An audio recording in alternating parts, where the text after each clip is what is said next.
सुप्रभात। हिंदी की कक्षा में आपका स्वागत है।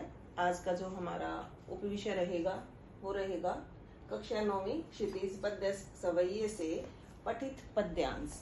पद्यांश होता है किसी भी कविता को पढ़कर जब हम उसके में से पूछे गए प्रश्नों के उत्तर देते हैं तो वो पठित पद्यांश आता है। कई बार एक क्वेश्चन आता है अपठित। अपठित का मतलब होता है जिसे हमने पढ़ा नहीं है।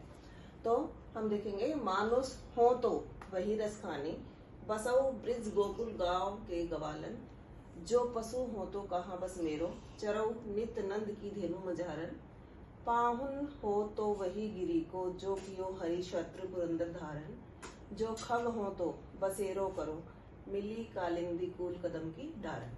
ये हमारा पद्यांश है। इसके प्रश्न पूछे गए हैं। रस खान अगले जन्म में ब्रिज में ही क्यों रहना चाहते हैं। ऑप्शन मिलते हैं साथ के साथ। वे कृष्ण के भक्त हैं क्योंकि वृंदावन में ही श्री कृष्ण का बचपन बीता है, वृंदावन में ही श्री कृष्ण ने लीलाएं की हैं। तो ये तीनों के तीनों सही हैं। तो ऑप्शन आ जाएगा क ख ग, तीनों सही हैं। ठीक है। अगला है कवि ने कहा बस मेरो क्यों कहा है। एक लाइन आई है, जो पशु हो तो कहा बस मेरो। तो ये कवि ने क्यों कहा है। मरने के बाद नया जीवन मिलता है, इसलिए यह मानव की इच्छा है कि वे अगले जन्म में क्या बने। किसी को नहीं पता इच्छा क्या काम आएगी। यहाँ मनुष्य को दूसरा जन्म किस रूप में मिले उस पर उसका नियंत्रण नहीं होता। या क ख ग तीनों। तो इसमें ग पार्ट आएगा क्योंकि मनुष्य को दूसरा जन्म किस रूप में मिले उस पर उसका कोई भी अधिकार, नियंत्रण या अधिकार नहीं होता। अगला प्रश्न है गिरी शब्द का पर्यायवाची। गिरी का क्या अर्थ होता है। अर्थ भी या पर्याय वही होता है जो एक चीज है वही सेम दूसरी चीज। पर्वत, शिखर, शिला, पत्थर। तो शिखर तो एक चोटी होती है, शिला पत्थर हो जाएगा, पत्थर तो है ही पत्थर। तो पर्वत, गिरी का मतलब होता है पर्वत।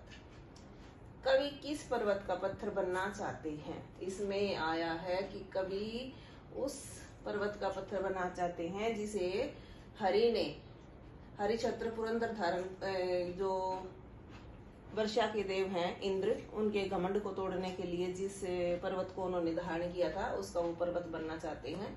तो यहाँ आ जाएगा हिमालय, अरावली, गोवर्धन, इनमें से कोई नहीं। तो गोवर्धन पर्वत को उन्होंने धारण किया था।